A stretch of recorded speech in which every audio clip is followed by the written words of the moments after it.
Bismillahirrahmanirrahim. Assalamualaikum warahmatullahi wabarakatuh. Asyhadu an la ilaha illallah, asyhadu anna Muhammadar Rasulullah. Allahumma sholli ala sayyidina Muhammad wa ala ali sayyidina Muhammad. Kama sholaita ala sayyidina Ibrahim wa ala ali sayyidina Ibrahim. Bil alamina innaka Hamidum Majid. Sebelumnya kita panjatkan dahulu doa kepada Gusti Allah Agung untuk saudara-saudara kita yang telah memberikan sholawatnya kepada channel dakwah ini, sehingga channel ini dapat dengan eksis hadir dalam ruang-ruang diskusi kalian semuanya dimanapun kalian berada. Tentu dengan sebuah harapan ya, insya Allah sholawat itu menjadi catatan langit amal soleh bagi mereka dan keluarganya kelak, dan insya Allah ya akan terbalaskan dengan balasan yang lebih baik lagi. Berikutnya untuk seluruh viewer terkasihku dimanapun kalian berada, di mancanegara, di dalam negeri, aku ucapkan terima kasih. Semoga selalu always dan tidak pernah never untuk tetap bertumbuh menjadi pribadi yang anti skip dan anti download. Bagi yang berkenan silahkan saja di share, tapi linknya jadi jangan diunduh, dipotong-potong terus diunggah ulang. Aku mohon jangan ya. Berikutnya lagi, semua dari kalian aku tidak bisa sebutkan satu persatu. Terima kasih atas semua yang telah diberikan perhatiannya, apresiasinya ya, ngaji bareng di sini. Ya, aku ucapkan terima kasih. Terima kasih. Berikutnya lagi doa-doanya. Doa ya, doa itu perlu loh ya. Sudah didoakan baik ya untukku dan keluarga, maka aku juga berharap kebaikan doa itu tercurahkan bagi yang mendoakan, tercurahkan untuk kalian semuanya ya. Kita sesama saudara muslim saling mendoakan dalam kebaikan, dan insya Allah doa kita ini bagian dari doa-doa yang diijabahi oleh Gusti Allah Agung. Amin amin ya robbal alamin. Ba'da subuh dan suasana lumayan dingin. Kita lanjutkan ya kajian kita. Kita masuk seri yang ke-6. Kita mengalir saja, nggak tahu nanti ini selesainya di yang keberapa ya. Seri yang ke-6. Oke. Sejak awal mula aku kan sudah jelaskan ya bahwa di sini aja ya, di sini Umi itu inilah ya, Umi itu habis. Umi itu sebetulnya buta ya, di awal seri 1 nggak salah ya. Di samping dia mengalami polisemi, di samping makna yang lain yang terkait dengan kita kaji itu buta. Ini buta. Ya. Baru nanti ketika orang mulai menafsiri Al-Qur'an, ya, mereka melakukan intervensi. Seperti apa yang dipahami masing-masing gitu ya. Maka bagi yang mengatakan nggak bisa baca, nggak bisa nulis, maka dikatakan buta huruf gitu loh ya. Tapi yang makan, oh tidak, dia bukan buta huruf Umi itu, tapi itu terkait dengan pemberian ya firman Allah ya, menjadi panduan kehidupan kita gitulah ya. Yang itu nanti kompilasi firman-firman itu dituliskan ya pada sebuah media yang disebut kitab, maka dia menjadi buta kitab ya. Ini dinginnya masih kerasa ini. Dingin banget. Maka akhirnya ya pilihannya ada di buta huruf, kalau kena angin kering dia. Antara buta huruf dan buta kitab. Ini mana yang kita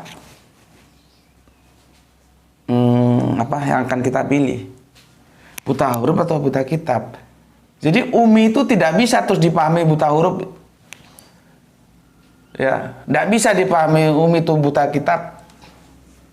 Dia netralkan dulu umi apa buta. Nanti ada yang membawa menjadi buta huruf, ada yang membawa menjadi buta kitab. Di sanalah terjadi polemiknya. Nah, sekarang untuk menyelesaikan ini ya harus dihadirkan argumentasi masing-masing. Dari yang mengatakan buta huruf itu argumentasinya apa, dari yang mengatakan buta kitab itu argumentasinya apa. Dan kita di sini sudah menghamparkan berdasarkan penjelasan Al-Quran, ya. Justru yang kita dapatkan tidak seperti yang mainstream, ya.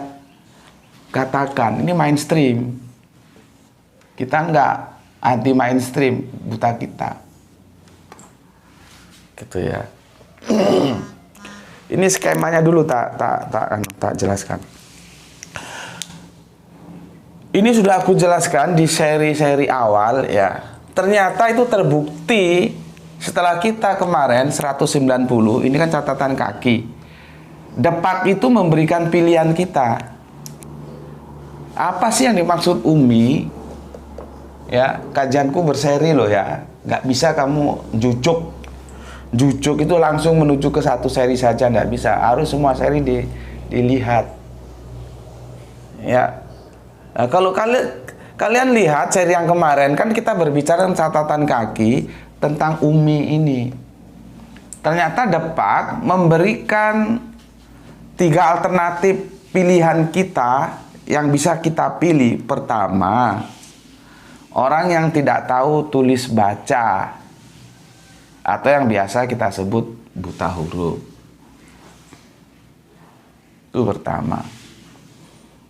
Yang kedua, dia lebih mengerucut lagi. Kalau ini kan masih nakiro dia. Ini lebih makrifat lagi, lebih mengerucut lagi, maksudnya orang musyrik Arab. Ya. Yang tidak tahu tulis baca alias buta huruf. Ya. Dari dua ini sama-sama presaposisinya itu ada di sini, ditulis baca. Yang namanya buta huruf ya nggak bisa nulis, nggak bisa baca. Ini. Jadi aku anggap ini satu lah, karena presaposisinya satu, cuman ini lebih mengerucut aja ke orang Arab objeknya, yang musyrik. Ya. Apakah ini benar ya nanti kita lihat. Nanti ini di seri ke-7 akan aku jelaskan. Kan aku pernah kasih tahu kalian semua ya, riba itu sejak zaman Kanjeng Nabi Musa itu sudah diharamkan riba, bunga uang, ya. Artinya dalam Yahudi ya riba itu sudah dilarang, nggak boleh. Nah, hukuman larangan itu nggak dicabut oleh Gusti Allah Agung, karena dia yang punya hukum, tetap saja berlaku ya, dari Yahudi ke Nasrani ke Islam, hukum itu tidak berubah ternyata. Sampai ke kita sekarang riba itu tetap aja sebuah pelanggaran, yaitu kita mengatakannya haram. Kanjeng Nabi mengatakan yang paling ringan saja itu sangat menjijikkan, seperti seorang anak berzina dengan mamanya, ibunya. Kadang-kadang juga dikatakan, wah itu keterlaluan itu. Jadi kalau orang riba itu orang yang keterlaluan.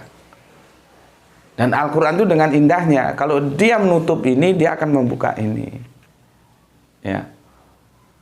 Menutup riba, membuka sodako. Itu loh.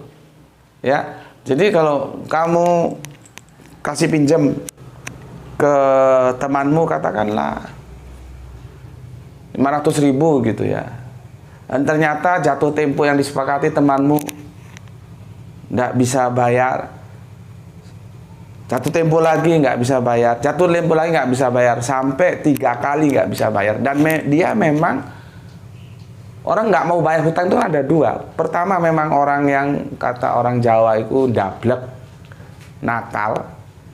Yang kedua memang keadaan.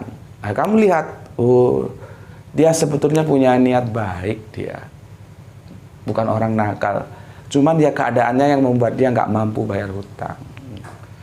Nah, kalau sudah gitu posisimu ya sudah kamu jadikan sodakohmu. Gitu loh. Ya, salah satu dibuka, salah satu ditutup. Ya, oke. Seperti kemarin, zina nggak boleh, ditutup, maka perkawinan dibuka, gitu. Ya, nah nanti di seri yang ketujuh itu begitu, seperti riba ini. Ya, seperti riba ini. Orang Yahudi itu mengikuti hukum itu, bahwa riba itu haram dan mereka tidak mau meriba. Tetapi memang bangsa satu ini Al-Quran sudah nyebutkan ya. Tetapi itu sesama Yahudinya mereka tidak mau. Mereka punya anggapan kalau meriba kepada non-Yahudi itu boleh-boleh saja, itu halal gitu loh. Kan saking egosentris ya, egosentris banget nih satu bangsa ini. Ya. Jadi mereka tidak mau meriba, artinya taat terhadap hukum yang kita sebut Torah itu ya, Torah Musa. Tetapi itu hanya kepada bangsanya sendiri mereka nggak mau meriba. Artinya kalau di luar bangsa mereka ya mereka meriba, itu loh. Karena mereka menganggap nggak ada dosa kalau sama bangsa lain itu. Ya, mereka tetap lalui aja. Nanti terkait dengan yang ini. Orang musyrik Arab yang tidak tahu tulis baca ya. Ini kan dia dari sini lebar, di sini mengerucut dia ya, musyrik Arab. Nah, ini nanti benar nggak?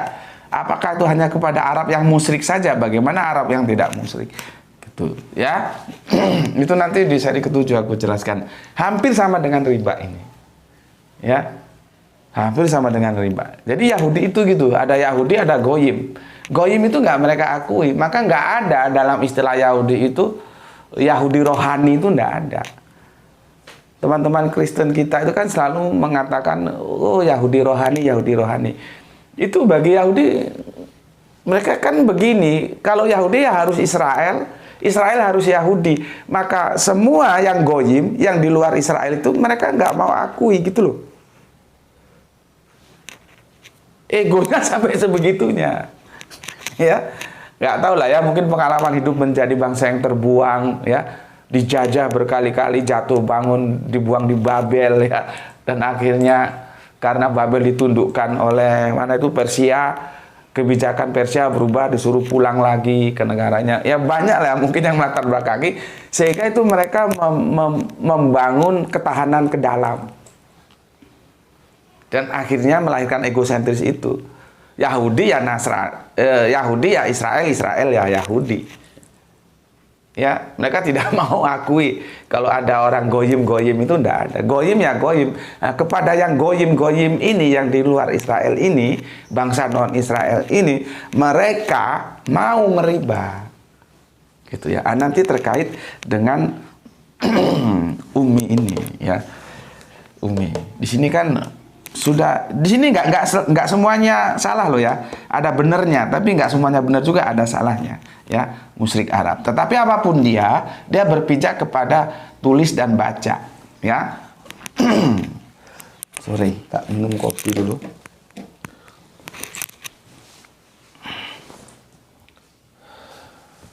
Bismillahirrahmanirrahim.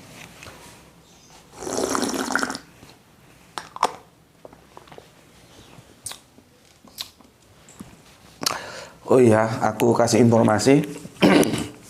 Nanti sore itu Grahito, kameramen kita, editor kita, ada acara dari sekolahannya bersama teman-temannya berangkat ke Bali. Itu sekitar berapa hari tuh? 3 hari. Ya aku terus terang menjadi pincang. Nggak ada kameramen, nggak ada yang syuting, nggak ada editor, nggak ada yang edit. Kalau sekedar tinggal upload aku bisa, tapi kalau nggak ada kameramen mana bisa gimana gitu. Terus nggak ada yang edit, kan terus diedit dulu itu ya.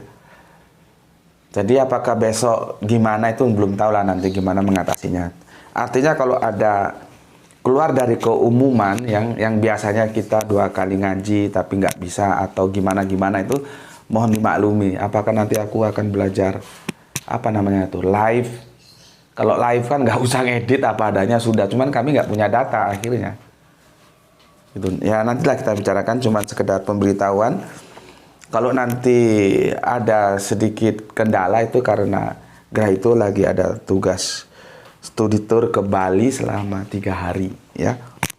Oke. Sampai mana tadi? Sebentar. Aku sudah jelaskan ini ya. 2 ini kita dikasih 2 ini. Sekarang yang ketiga ya, itu orang-orang yang belum diberi kitab, atau nanti ini sebetulnya berkembang lagi, tidak tahu.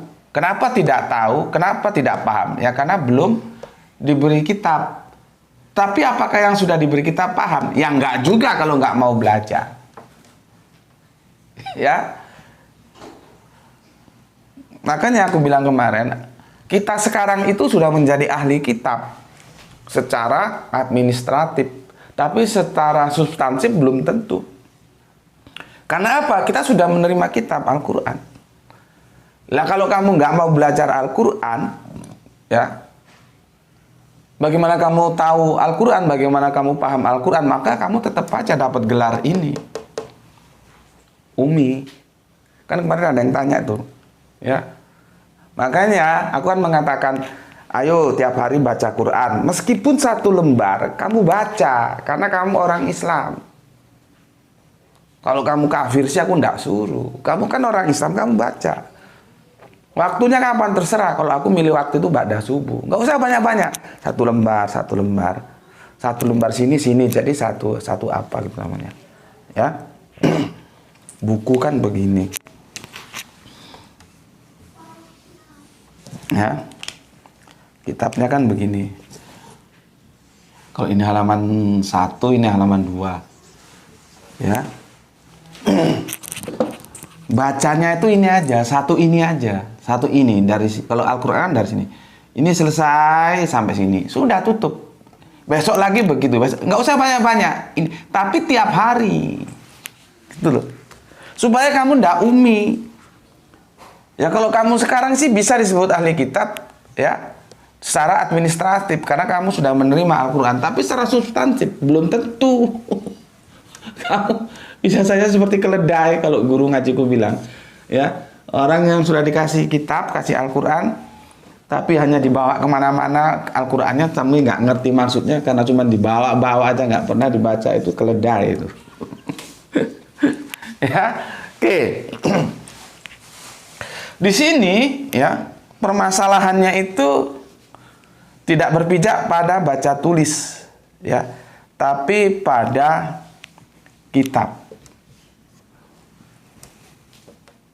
Ya. Artinya apa yang aku sampaikan di awal itu dia terkoneksi dengan penjelasan yang diberikan Al-Qur'an. Nih koneksinya. Nih ya, ke sini dia. Buta kitab. Ini ya pijakannya, presaposisinya bukan kitab tapi baca tulis. Ini dia. Nah, jadi ada peta yang sudah aku berikan kamu, sudah aku rancang ini begini. Aku jelaskan ke kamu untuk membantu kamu memahami. Ini kan di awal sudah aku jelaskan di seri-seri awal, dan di seri ke-6 kemarin ini ya ke-5 dan nanti ke-6 aku lanjutkan. Ini terbukti, ini buta kitab, pijakannya kitab, buta huruf, pijakannya itu ditulis baca ini. Karena yang namanya buta huruf ya nggak bisa nulis, nggak bisa baca. Itu berdasarkan depak loh ya. Aku itu by data depak ya. Dan itu catatan kaki 190. Yang kemarin sudah kita bahas ya. Di surat apa ini kemarin ya? Surat 3 Ya, sebentar. Surat keberapa ini? Ya, mana Al-Quranku? Itu surat Ali Imran ya, kemarin kita sudah baca ya. Nanti akan aku jelas. Surat Ali Imran yang ke-20 itu ya. Iya, yang ke-20. Ya, surat Ali Imran surat ketiga yang ke-20. Nah, sekarang kita mau uji. Kan aku bilang Al-Qur'an itu laksana kita ujian, kalau anak teknik itu open book. Dia terbuka. Kita mau uji sekarang. Apakah yang benar itu buta huruf yang presa posisinya dibaca tulis, atau buta kitab yang presa posisinya ahli kitab? Nah, ini untuk Rini, kamu perhatikan nanti penjelasannya ya, supaya kamu bisa menjelaskan lebih bagus lagi. Kalau sekarang sudah bagus, tapi kan kalau lebih paham lagi, lebih bagus lagi ya, lebih bagus lagi. Apakah umi itu presa posisinya tulis baca ataukah kitab? Ya, nanti kamu perhatikan, oke? Ini aku hapus dulu biar nanti kering, tinggal menjelaskan saja ya.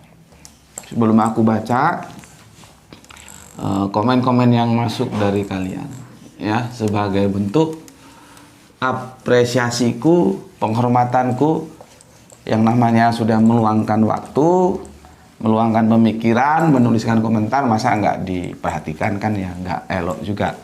Namun demikian ya, aku tentunya memilih dan memilah ya, mana-mana yang layak untuk mendapatkan apresiasi, mana yang tidak. Ya, oke, sekarang aku akan bacakan komen-komen yang masuk dari kalian semuanya sebelum nanti kita lanjutkan ya. Kita akan kembali mereview nanti ke surat Al-Baqarah ya. Oke, aku bacakan dulu. Oh iya, aku mau menjelaskan opposite ya. Opposite, tak tulis dulu. Untung ingat. Ini teknik paling mudah ini. Kalau kita tahu ini teknik paling mudah ini. Ya, aku akan menjelaskan opposite. Ini di pondok pesantren nggak ada. Metodologi opposite ini di pondok pesantren, di sekolah-sekolah umum tentang apa yang berhubungan dengan Al-Quran ini nggak ada. Nggak. Metodologi ini nggak diajarkan. Ya.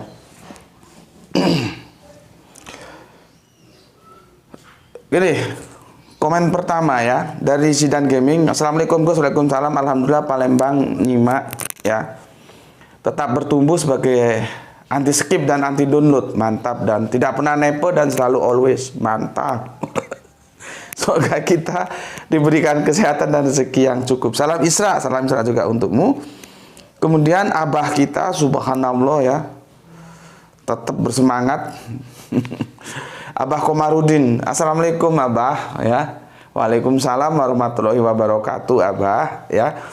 Kota Kembang nyimak setelah 2 jam tayang. Semoga Gusti Allah yang Maha Agung memberikan rizki yang barokah dan kesehatan yang prima ya.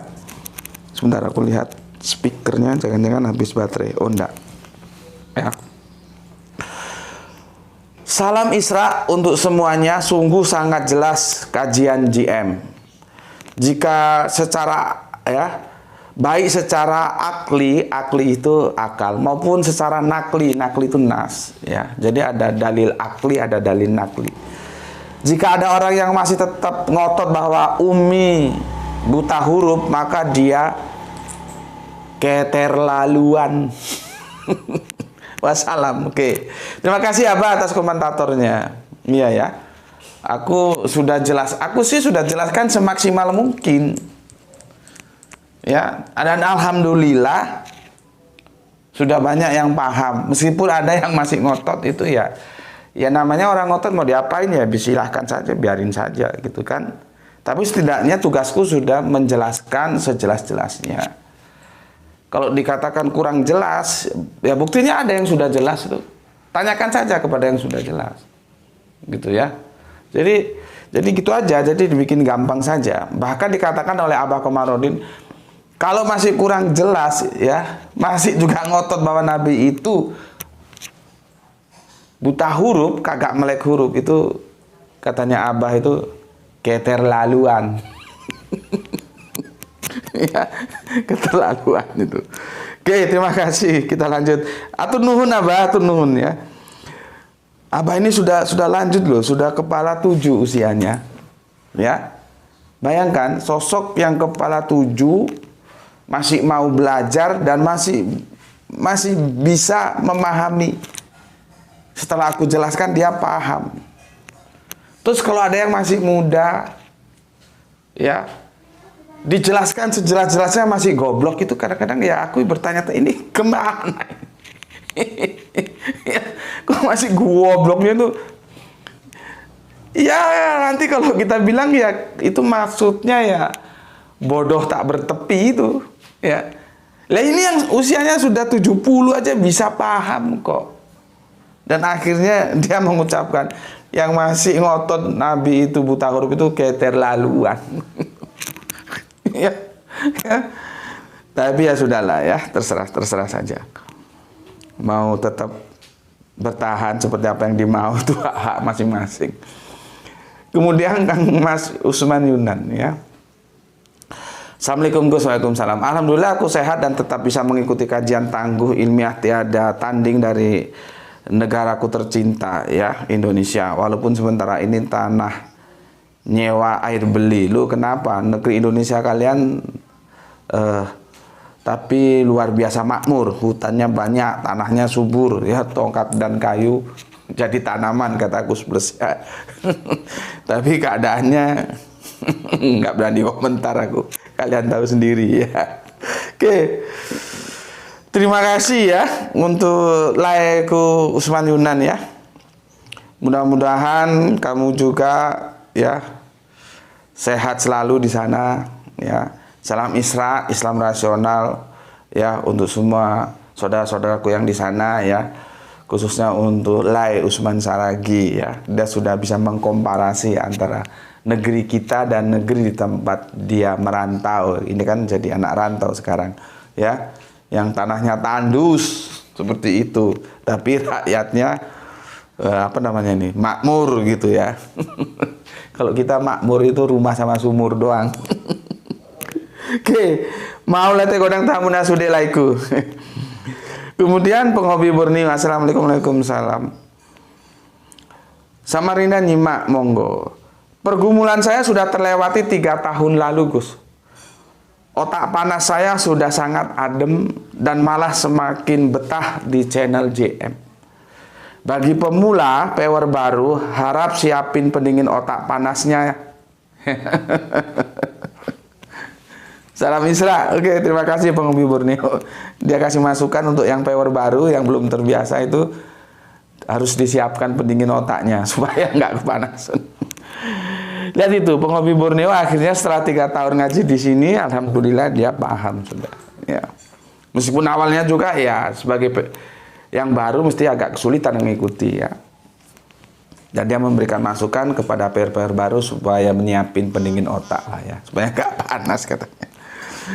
Oke, terima kasih Borneo. Sekarang ke Kang Sahran Gipari, menyimak pagi setelah 1 jam tayang. Atur nuhun sambil ngemil jeruk Medan yang besar-besar. Oh, mantap. Atur nuhun Kang Sahran Giparinya, atur nuhun. Kemudian soleha kita ini mantap ini ya. Siapa itu pahlawan dari Aceh? Malahayati ya. Malahayati itu pejuang. Nah ini Malahayati modern ini di dalam bidang pengetahuan. Siapa dia? Rini E ya. Kalau Malahayati yang di Aceh itu bunda kita itu pejuang melawan Belanda. Ya. Kalau ini pejuang tapi dalam pengetahuan. Rini E ya. Demak Hadiro Gus. Kalau menurut aku sih Gus, tolong disertakan manuskrip biar orang-orang yang ngaji sini yang pikirannya ngambang bisa lebih percaya kalau Kanjeng Nabi Muhammad bisa menulis juga, membaca. Kalau aku sih percaya karena Al-Quran sudah mengatakannya, ya. Ya maklum Gus, yang ngaji di sini kan kapasitas otaknya beda-beda. Kalau ada manuskrip akan lebih komplit literasinya, meski Al-Quran yang utama. Mantap masukan dari Soleha kita Rini. Begini Rini, kamu coba hubungi aku lewat WA, ya. Nanti kan kamu nggak ada di grup, ya, nggak ada di grup. Nanti kamu hubungi lewat WA, nanti tak kirim datanya. Aku sengaja begitu dalam diskusi, dalam perdebatan gitu. Kan aku sudah bilang, nggak semuanya yang kita tahu itu serta-merta kita gerujuk, kata orang Jawa itu disok, dikerujuk. Enggak. Ya. Kamu masih ingat ketika aku mengatakan bagaimana ya Bible itu bertentangan ketika sahabat-sahabat, atau kalau dalam bahasa Bible Perjanjian Baru itu murid-murid Yesus, ada Yohanes, ada Petrus, ada Yakobus ngomong bahwa itu adalah Musa, itu adalah Elia. Kan itu aku biarkan dulu mengalir. Akhirnya di belakang baru aku kunci bahwa ayat itu bermasalah. Bagaimana Yakobus, bagaimana Petrus, bagaimana Yohanes bisa tahu kalau itu Elia, kalau itu Musa ketika Yesus dimuliakan di atas bukit itu loh. Kan pernah kita ngaji itu. Ya, itu ayat bermasalah. Ya, karena apa? Karena Yakobus, Petrus, Yohanes tidak pernah mendapatkan penjelasan dari sosok dua itu.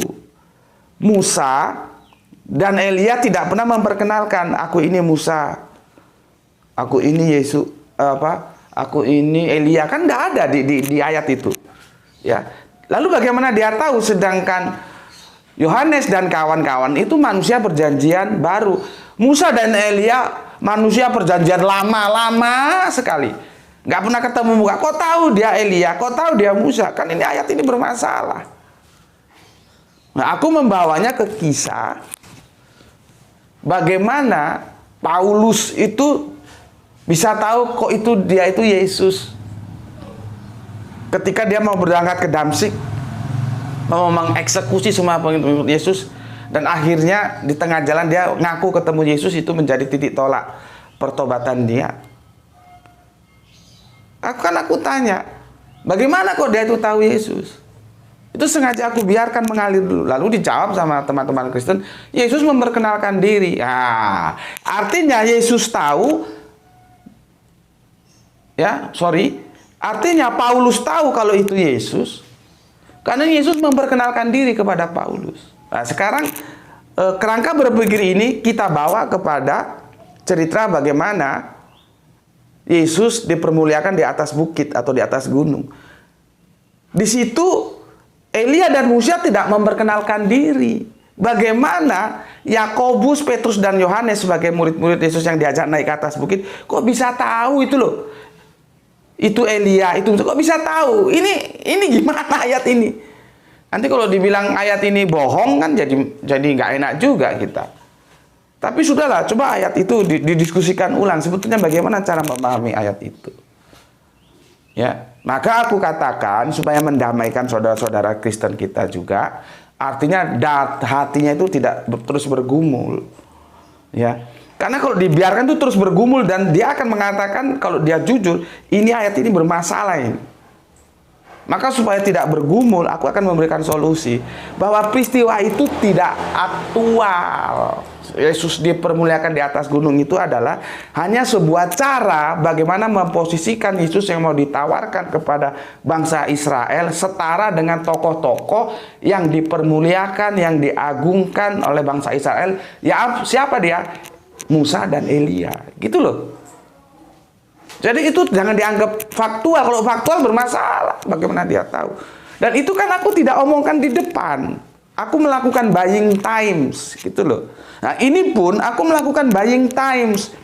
memberi kesempatan mereka yang mengatakan Kanjeng Nabi itu buta huruf, ya, tidak melek huruf, biar terus, ya, kita beri kesempatan terus menyampaikan apa asumsi-asumsi yang mereka bangun, karena itu asumsi semua. Nah, itu namanya teori buying times. Diskusi itu tidak semuanya harus kita sampaikan apa yang kita tahu. Tunggu waktunya gitu loh. Nah, kamu sudah meminta itu, ya makanya saranku, kamu kan tidak masuk grup. Katamu takut dikeroyok. Siapa mau ngeroyok kamu? Nanti aku belain. Nggak ada. Sekarang sudah ada 2 putrinya. Takut dikeroyok cowok-cowok. Nanti tak marahin yang ngeroyok kamu. Sekarang di sana sudah ada 2 putrinya, ya.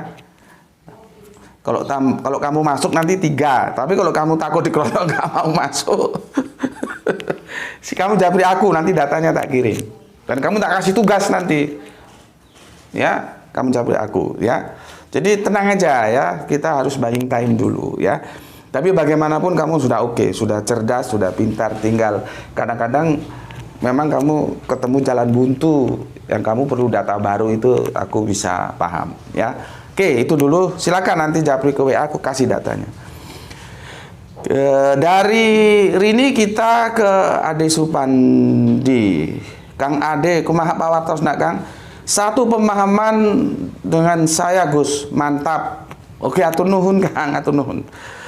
Atur nuhun Kang Ade Supandi, ya. Ada di mana ini? Nggak jelas, mungkin bisa dikonfirmasi, ya. Di Bandung atau di mana? Kita lanjutkan Kang Bapak kita ini juga, subhanallah. Ini sesepuh kita, Bapak Abdul Muluk, masih semangat belajar.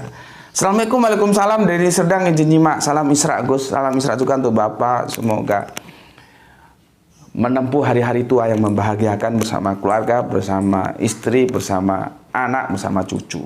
Ya, terima kasih Pak Abdul Muluk. Kemudian Kang Mas Rizal Wahyu, matur thank you, Rembang lalu hadir Gus. Tugas kampus, jangan lupa, ya. Ngaji di sini oke, tugas kampus juga harus oke. Jangan ngaji di sini, tugas kampusmu berantakan. Atau kamu fokus tugas kampus, ngajimu berantakan. Jangan. Kita orang Islam, seperti doanya itu, ya, dunia dan akhirat harus kita dapatkan. Robbana atina fid dunya hasanah wa fil akhirati hasanah. Dua-duanya harus baik, ya. Kemudian Kang Ade Supandi sudah Kang Ade Supandi, ya. Oh, dari ujung kulon. Assalamualaikum Gus, mantap Gus. Ujung kulon itu mana? Banten, ya. Mepet Merak sana, ya. Kalau kami bilang itu Jaseng, Jawa Sunda. Tapi bahasa Sundanya kasar. Kadek siap. Waduh, waktunya sudah habis. Aku harus mengantarkan bidadari kecilku, ya. Sudah masih 38 sebetulnya. Atau gini saja, ya, aku akan menjelaskan opposite, ya. Kita Greito, kita fading dulu sejenak, ya. Nanti kita lanjut karena masih 38 menit. Ya, nanti kita lanjutkan supaya kamu ngerti opposite itu apa dan bagaimana. Oke, bismillahirrahmanirrahim. Aku izin sejenak, ya. Mengantarkan bidadari kecilku ini masuk sekolah, ya. Nanti kita lanjutkan. Alhamdulillahirabbil alamin. Bismillahirrahmanirrahim. Kita lanjutkan kajian kita. Mohon maaf terjeda sejenak. Ini tadi sudah merengut dia karena terlambat juga ternyata masuk sekolahnya. Ranti, ya, bidadari kecil. Oke, setelah jeda sejenak mengantarkan Ranti sekolah, sekarang kita lanjutkan, ya. Kang Ade Supandi, ya, satu pemahaman dengan saya Gus, mantap. Oke, atur nuhun Kang Ade Supandi, ya. Kita lanjutkan ke Bapak kita yang ada di Deli Serdang, Bapak Abdul Muluk. Assalamualaikum, waalaikumsalam. Deli Serdang, izin nyimak Gus. Salam Isra Gus. Oke, Islam rasional, mantap. Kita lanjutkan ke Kang Mas Rizal Wahyu, ya, Rembang selalu hadir Gus, ya. Oke, jangan lupa tugas kampusnya, ya. Kang Ade Supandi, assalamualaikum, mantap Gus. Ujung Kulon, ya, hadir yang aku bilang tadi. Banten mungkin ya, maybe ya. Jaseng ya, Jawa Serang. Kemudian kita ke Mas Halim Rais sekarang. Assalamualaikum warahmatullahi wabarakatuh. Waalaikumsalam. Ambon hadir Tuan Guru, doa dan sholawat terbaik kami untuk kita semuanya. Bismillah, izin nyimak. Alhamdulillah, remblong bawa ke bengkel, gaspol sampai akhir. Ditunggu selalu bunyi bel menuju ronde selanjutnya. Terima kasih Tuan Guru. Oke, salam Isra untuk semuanya ya. Untuk semua saudara-saudaraku yang ada di Ambon. Kita lanjutkan Kang Mas Sam Wahyu Junaidi. Assalamualaikum Gus. Waalaikumsalam. Nyimak kajian ditemani piskor dan ipok. Maksudnya pisang goreng dan kopi ya. Salam Isra. Nggih Kang Mas, atur nuwun nggih. Semoga sukses selalu dalam ridho Gusti Allah yang Maha Agung. Terima kasih untuk Sam Wahyu di Junaidi. Ya, salam Isra untuk semua saudara-saudaraku yang ada di sana. Kita lanjutkan Kang Jamuri Muri hadir nyimak Gus. Salam Isra. Oke, salam Isra juga untukmu saudaraku ya. Kemudian Kang Pepep Hendarwan nyimak studi Tuan Guru. Salam Isra. Salam Isra juga untukmu. Nah, ini sesepuh kita nih jagoannya ini. Kang Mas Abdul Qadir DJ yang ada di Pamekasan Madura ya. Ini maksudnya ke teknis banget. Jadi kalau dibaca sekilas jelas nggak ngerti. Harus benar-benar dirujuk ya. Jikalau sesuatu yang dikatakan tanpa berdasarkan wahyu kitabiah, maka berpangkal pokok kembali bersama penghuni umah yang berkondisi udara panas di mana pandangan hidup dan sikap perilaku diri selalu berpokok pangkal induk, bersifat hawa nafsu. Ngerti nggak kalian? Ya, jika tidak, fa umuhu hawiyah. Umuhu hawiyah ini yang dinukil oleh dari Jogja Kang Edi Margono. Ya. Matur nuwun Kang Abdul Qadir DJ ya. Kita lanjutkan Kang Ade Supandi. Cerdas sekali Gus. Nah, ini akan menjadikan aku syukur atau kufur ya. Karena jangan lupa ada yang bilang juga sesat.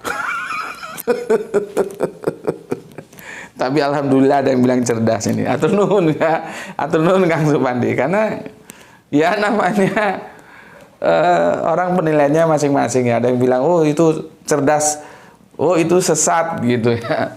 Bahkan bukan sekedar sesat, jangan diikuti itu sesat. Jadi dia provokasi orang lain ya untuk tidak mengikuti kajian di sini karena menurut dia sesat. Jadi kalau itu namanya sudah setan. Kalau iblis itu dia bilang sesat, ya dia sendiri nggak melanjutkan kajian di sini. Nah, itu iblis. Karena yang dia belum bilang sesat itu kan dia sendiri. Tapi ketika dia ngajak orang-orang, memprovokasi orang-orang untuk seperti dia tidak menerima kajian di sini dengan fitnahan sesat itu, maka pada saat itu dia menjadi setan. Jadi beda. Iblis dan setan itu beda ya. Setelah kita ngaji dulu tentang ketika diperintahkan untuk bersujud kepada Allah ya, atas diciptakannya Adam itu kan awalnya disebut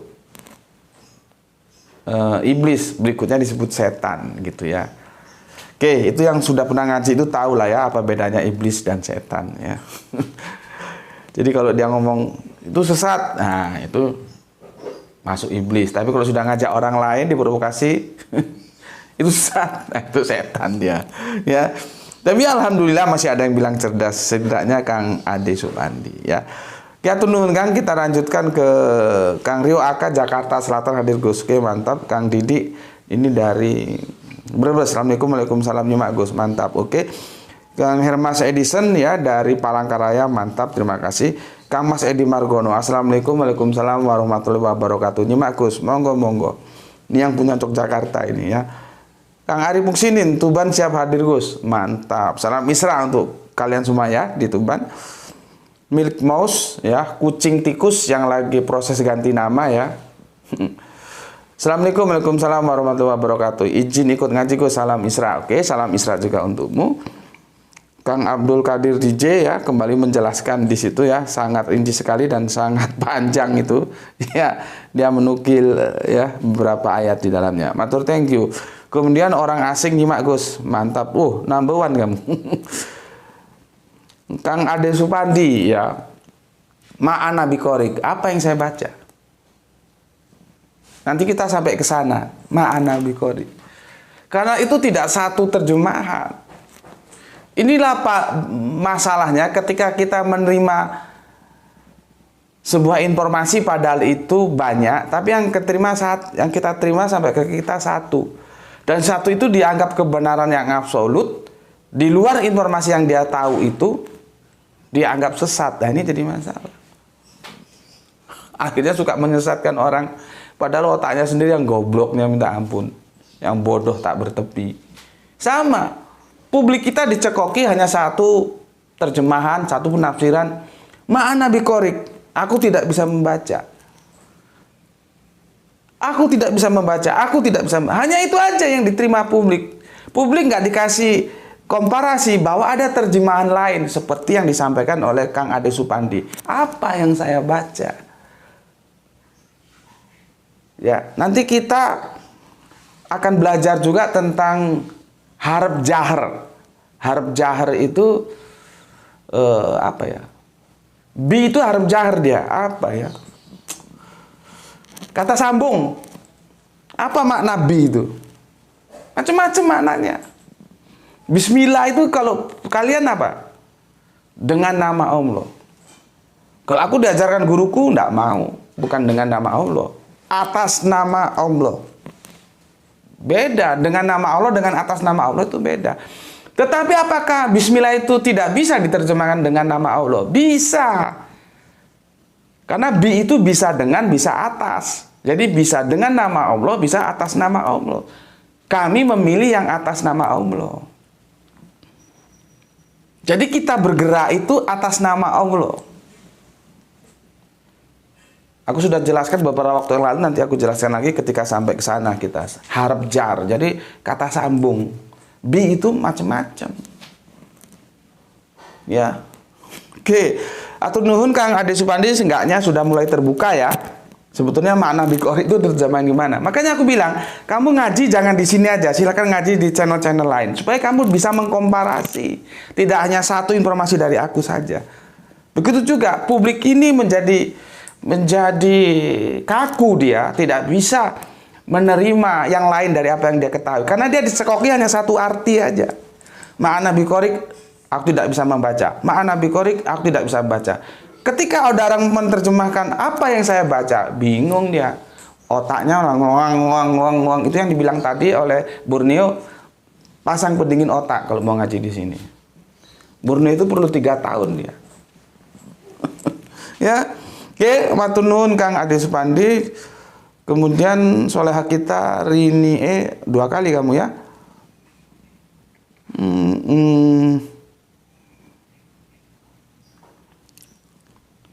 Apa ini? Seperti proses Nabi mengajarkan kepada sahabat dengan 2 metodologi, yaitu verbal dan literal.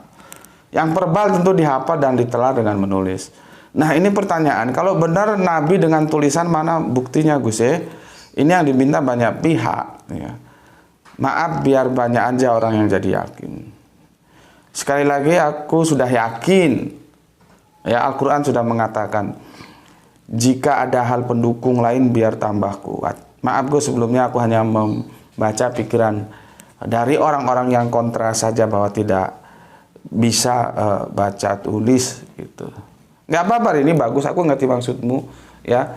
Tapi aku buying time, aku jelaskan lagi, aku tidak memberikan dokumen itu dalam aku mengedukasi mereka.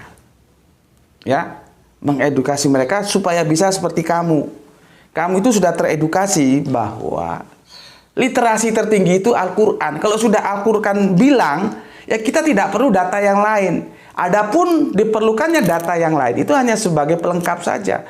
Karena bisa jadi data yang lain itu tidak mendukung, justru kontra loh. Seperti yang aku bilang.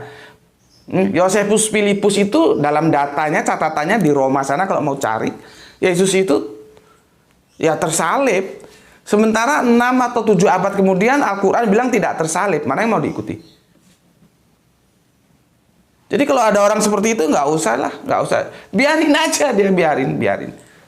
Setidaknya kita sudah mengarahkan Al-Quran ini adalah literasi tertinggi.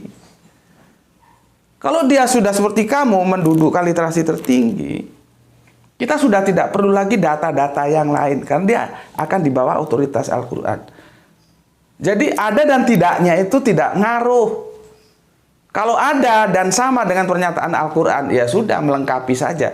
Tapi kalau tidak ada, apalagi ada tapi bertentangan, tetap saja Al-Quran.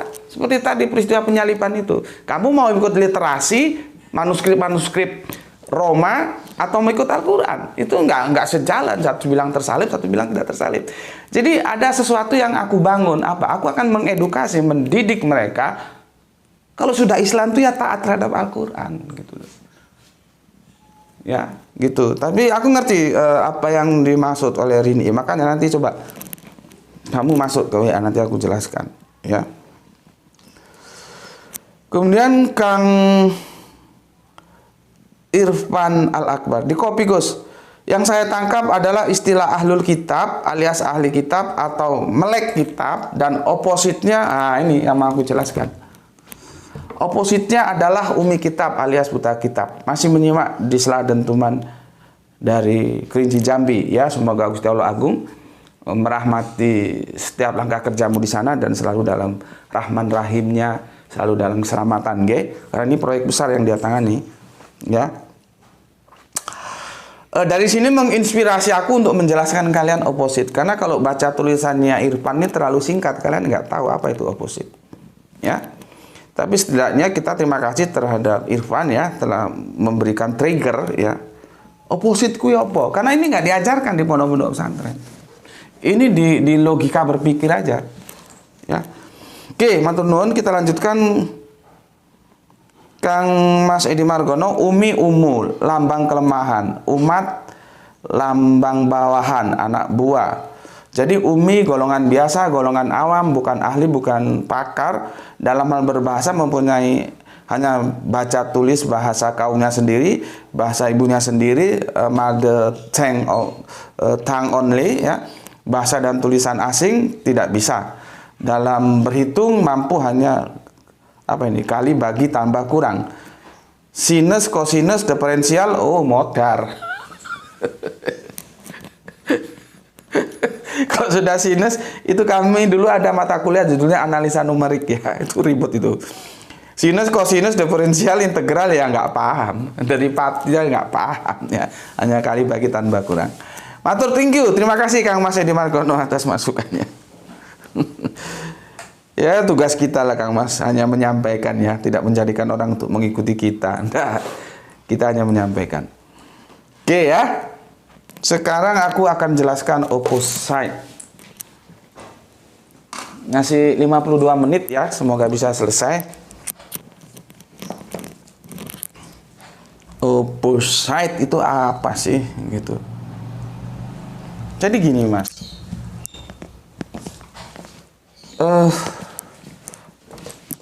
Aku nyimpang sedikit, ya. Di YouTube itu kan ada dua buya yang relatif masih katakan masih muda, ya. Ada buya, ya, dua buya. Ini bukan buya yang pakai serban, bukan. Ini buya yang pakai peci, ya. Aku bilang, ini anak ini ngerti nggak sih demokrasi, gitu. Kalau nggak ngerti demokrasi, mbok ya jangan ngomong demokrasi, ya. Dia bicara demokrasi di Indonesia itu katanya demokrasi yang paling baik, dan baik dari Hong Kong apa. Demokrasi kita ini bermasalah. Kita berbicara ilmu, ya. Aku nggak ada kepentingan dengan siapapun. Aku bicara ilmu, tolong pahami. Aku nggak ada kepentingan terhadap pihak manapun, ya. Ya, aku berbicara ilmu. Yang namanya demokrasi itu bisa dikatakan demokrasi kalau ada oposan. Ada penguasa.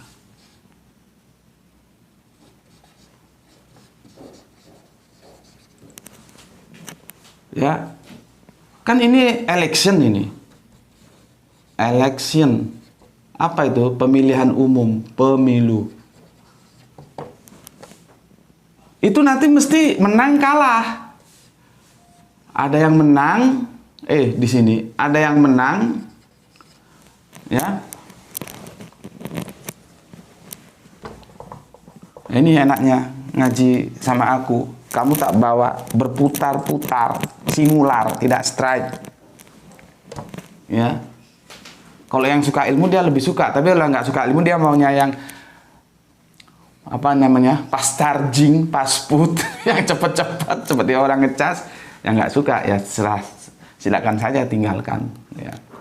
Jadi kalau election ya atau pemilu kita bilang itu nanti kan akhirnya ada yang menang, ada yang kalah. Kan begini. Yang kalah itu seharusnya jadi oposan. Ya. Yang menang otomatis dia menjadi penguasa. Oposan itu kita sebut sebagai oposisi. Partai oposisi. Penguasa itu biasanya disebut pemerintahan. Ini harus berjalan. Ya. Ini harus berjalan. Ini baru dibilang demokrasi. Jadi ketika penguasa mengambil kebijakan jalannya pemerintahan negara ini, dia akan dikontrol oleh ini. Ini sifatnya controlling. Lewat parlemen. Ya. Ini kan eksekutif ini. Pelaksana ini kan. Nanti ada GBHN dan segala macamnya, ya. Itu dikontrol di sini oleh oposisi. Jadi dia harus versus. Sekali lagi aku nggak ada kepentingan terhadap siapapun ya, nggak ada kepentingan terhadap siapapun. Ini ilmu. Aku murni ilmu. Aku apa urusannya nggak ada. Mereka juga nggak kasih aku rumah kok. Ya, ini biasanya kan dalam olok-olokan tuh disebut apa ini? Ini kalau nggak salah dulu kampret, disebut kampret. Ini disebut cebong, kan gitu kan? Terjadi olok-olokan, kampret, cebong. Apakah ini masih berlaku? Seharusnya tidak, karena faktanya di negara kita oposannya sudah nggak ada, karena kampretnya itu sudah menjadi satu dengan cebong, dengan masuknya ke eksekutif, ke pemerintahan. Seharusnya kan dia tetap di parlemen, menjadi controlling. Jadi ada hak-hak DPR itu ya, controlling, budgeting, terus apa lagi? 3 itu tugasnya itu ya. Apalagi satu lagi aku lupa ya, controlling, budgeting, terus membuat undang-undang. Seharusnya di sini dia, bukan tambah masuk ke pemerintahan. Tapi faktanya, ya, faktanya di kita justru yang kalah ini dia ikut masuk ke pemerintahan sehingga tidak ada kontrol karena tidak versus lagi. Makanya sebetulnya istilah kampret dan cebong itu sudah nggak ada seharusnya. Karena apa? Kampretnya sudah jadi cebong. Dan cebongnya juga otomatis menjadi kampret. Kampret dan cebong sudah nggak relevan. Jadi sudah nggak usah saling mengejek. Dan kita kan dilarang, nggak boleh saling mengejek. Kita kalau disuruh manggil orang itu pakai panggilan yang terbaik. Jangan begini ini, nggak baik. Satu manggil, cebong, satu kampret, gitu. Inilah korban politik. Seharusnya kita santai saja, berbeda itu tidak harus bermusuhan. Kita sama-sama anak bangsa. Yang diajukan apa? Argumen, bukan sentimen. Selamanya ini kan sentimen. Makanya jangankan menuntut ilmu, membangun negara pun kalau modalnya hanya sentimen, nggak jadi dandanan. Harusnya argumen. Sesama anak bangsa adu argumen bagaimana negara kita supaya maju. Ya, pada saat itu ya, enggak, oposisinya ini nggak ada karena dia masuk ke dalam pemerintahan. Akhirnya cebong ya kampret ya cebong. Arus bawah nggak tahu, dikirain masih ada saja cebong. Nggak ada karena sudah sama semuanya. Ya, seharusnya tidak boleh. Nah, terus kata si Buya itu kok ini demokrasi yang paling baik. Baik gundulmu apa? Justru ketika oposan itu tidak tetap di parlemen, dia masuk ke dalam pemerintahan, itu sudah nggak bisa dibilang demokrasi. Oposan itu gunanya untuk mengontrol penguasa ini. Kebijakannya apa? Apapun namanya, kalau penguasa tidak dikontrol, dia akan menjadi tirani. Ini loh. Gimana? Canggih nggak? Menjelaskan Umi aku bawa ke sini kalian. Dapat ilmu politik. Kamu pahami dulu. Tak minum kopi aku.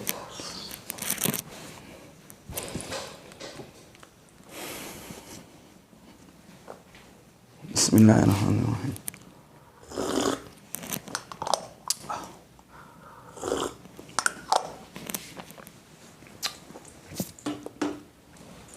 Kita tahu ya, demokrasi yang sehat itu harus ada penguasa, harus ada oposan.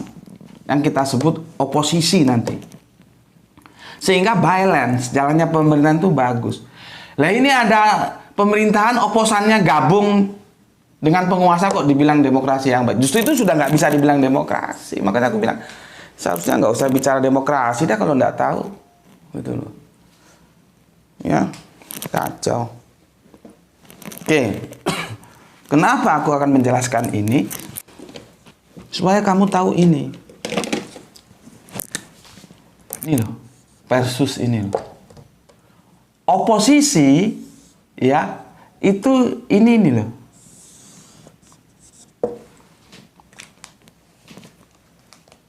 Jadi, apa yang dimaksud oposisi itu adalah lawan. Dia menjadi lawan ini menjadi lawan ini.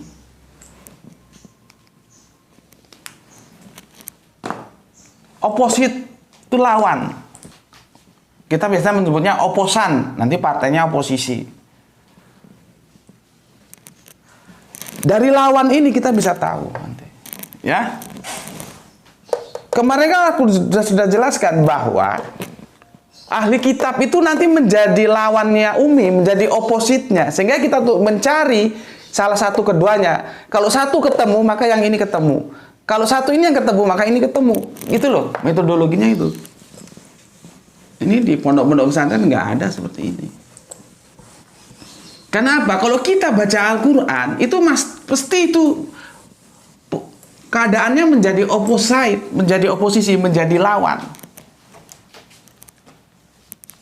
Tentang apa? Tentang ahli kitab mesti opposite-nya Umi. Gitu loh ya. Atau biasanya juga disebut ini antonim. Jadi kalau ada kamu diskusi, ada orang bilang antonim itu yang dimaksudkan ya ini. Ya. Ini antonim. Tapi lebih senang atau lebih akrab dia disebut opposite. Ya. Nih, antonim. Ya. Itu disebut antonim. Atau lawan. Kalau kita berhubungan dengan idiom, maka dia lawan kata. Gitu loh ya, lawan kata. Ya. Kita kan dulu diajari lawan kata ya. Ya. Karena apa kita perlu belajar tentang lawan kata ini? Supaya kita bisa lebih mudah memahami duduk permasalahannya. Kita kan sekarang bergulat kepada Umi ini. Maka kita pakai metodologi opposite. Lawan katanya apa? Ahli kitab. Karena apa? Setiap kita baca Al-Quran, Umi itu selalu opposite. Selalu dihadapkan berlawanan dengan ahli kitab. Jadi kalau kita paham tentang ahli kitab, maka kita paham tentang Umi. Ya, aku pilihkan dulu ya. Jadi tahu ya, kita belajar opposite itu adalah kita akan lebih mudah untuk memahami sebuah permasalahan. Aku kasih contoh gini aja lah ya. Opposite-nya begini. Aku kasih contoh begini. Lawan kata sudah tahu ya.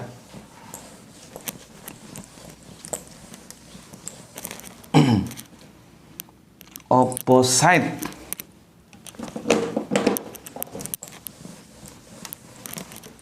Oke. Tulisannya gimana ini? Opposite. Sorry lu. Opposite ya. Opposite. Atau lawan. kata. Ya, paling gampang yang tiap kita ngaji mesti kita ucapkan ini gini loh.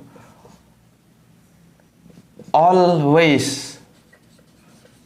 Ini mesti opposite-nya ini nanti never. Gitu loh. Apa itu always? Tidak pernah. Maka lawan katanya selalu. Sorry. Always itu yang selalu. Ya, kadang-kadang apa yang ditulis, apa yang diucapkan beda. Ya, untung ketahuan ini. Ya, always itu selalu. Ini tidak pernah.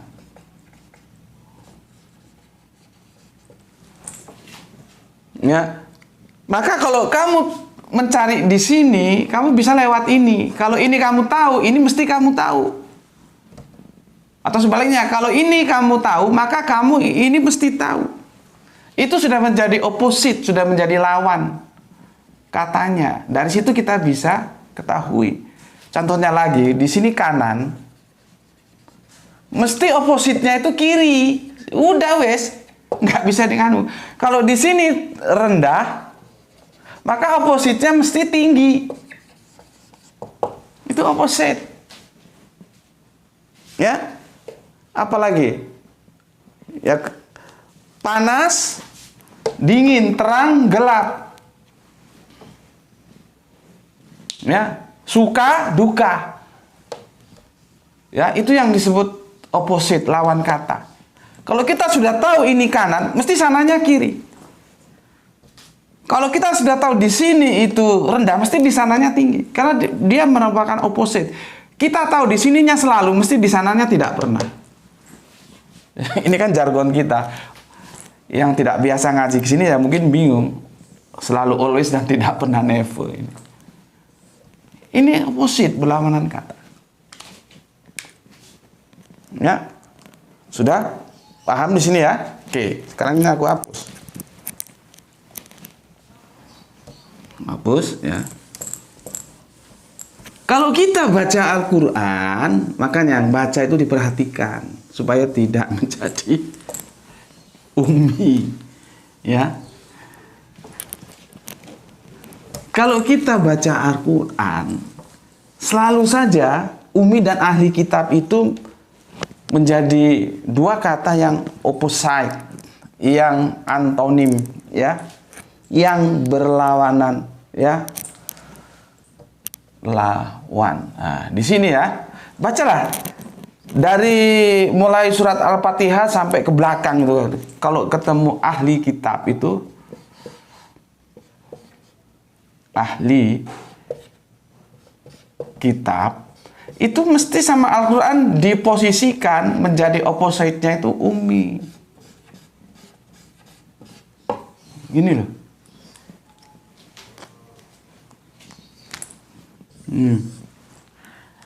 Aku sudah bilang kalau kita tahu di sini mesti kita tahu di sini, atau sebaliknya kalau kita tahu di sini kita mesti tahu di sini.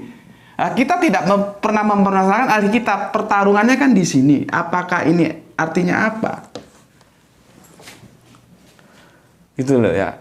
Nah, ini nanti ya seperti ini. Orang yang ya belum atau tidak menerima kitab. Ya. Atau orang yang tidak paham, dia sudah menerima, tapi karena nggak mau belajar, nggak mau ngaji, ya dia jadi tidak paham. Sorry, salah lagi. Ini di sini ya. Sorry. Orang yang, makanya ini tinggal ganti ini ya.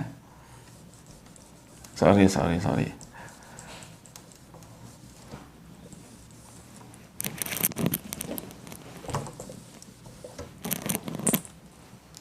Orang yang sudah menerima kitab. Ini secara administratif, tapi substantifnya dia harus juga belajar sehingga dia menjadi paham. Orang yang paham kitab, ya.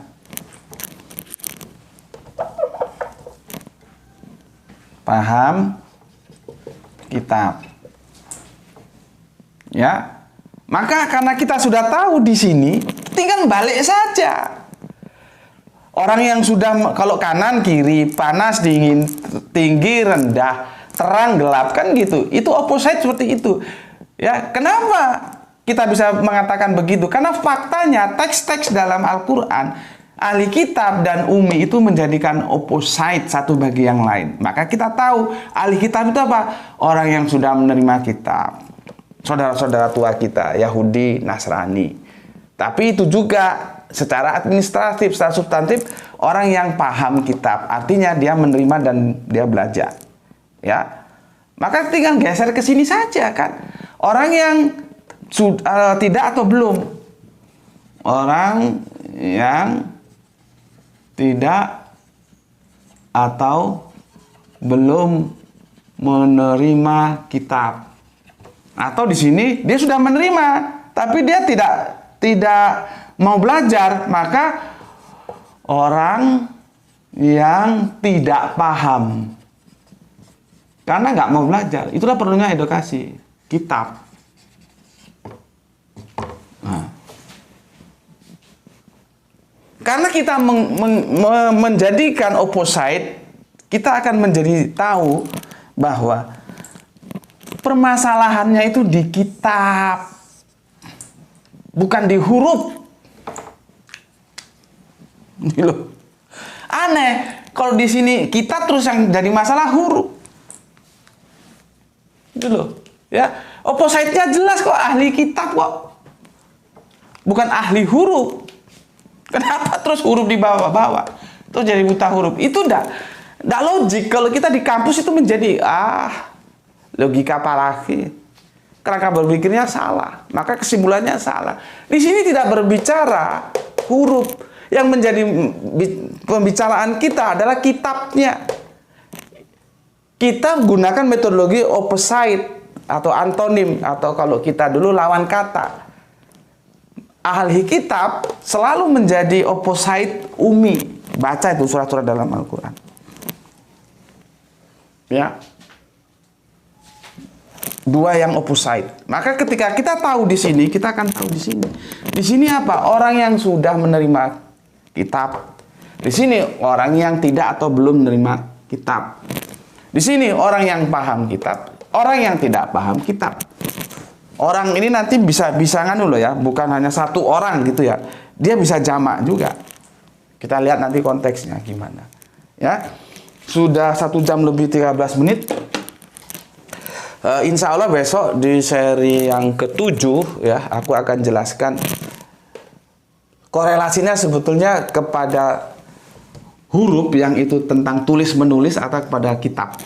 Ya, insya Allah besok aku akan jelaskan supaya kalian lebih mantap lagi ya. Jadi ini seri 6. Besok seri 7 aku jelaskan baca dan tulis. Setelah itu nanti aku jelaskan bagaimana Israel itu menganggap adiknya Arab itu seperti apa. Dengan cerita yang sudah saya sampaikan tadi tentang riba. Ya, itu sebagai contoh saja. Nanti kita tentang hal yang lain. Tapi itu akan menggiring kita untuk memahami ummi ini. Ya. Karena orang Bani Israel itu gak mau disebut ummi. Padahal kalau mereka sudah, karena pijakannya mereka sudah menerima kitab. Ya memang sih secara administratif bukan ummi, tapi kalau tetap aja nggak mau belajar ya tetap aja dia menjadi ummi gitu. Ya, oke, sampai sini dulu. Tetapi sepertinya ini pending ya, karena besok kan Gra itu sudah berangkat. Nanti jam 3 dia berangkat ya, 3 hari ke Bali. Ya kita lihat lah ya. Kalau misalkan ini pending juga nggak apa-apa, tinggal melanjutkan ya ke seri 7. Oke, sampai di sini dulu. Bismillahirrahmanirrahim. Ya, pesan aku, jaga Allah, jaga Kanjeng Nabi, jaga Islam, ya, jaga imanmu dalam bingkai keindahan dalam hatimu, dijaga yang baik, ya. Dan kita selalu belajar dan mengajarkan Al-Quran agar kecintaan kita, ya, terhadap Allah, terhadap Kanjeng Nabi, ya, terhadap Al-Quran itu semakin dan semakin dan semakin bertambah terus dari pertumbuhan-pertumbuhan yang ada, ya, dengan jalan belajar dan mengajarkan Al-Quran. Namun demikian, harus tetap memberi hormat kepada saudara-saudara kita yang lain, gitu, ya. Semoga kita mendapatkan keberuntungan, ya, rezeki yang barokah dan kesehatan yang prima. Bismillahirrahmanirrahim. Terima salam penyemangat dari aku, ya. Salam Isra, Islam rasional. Alhamdulillahirabbil alamin. Matur nuwun. Sampai jumpa lagi.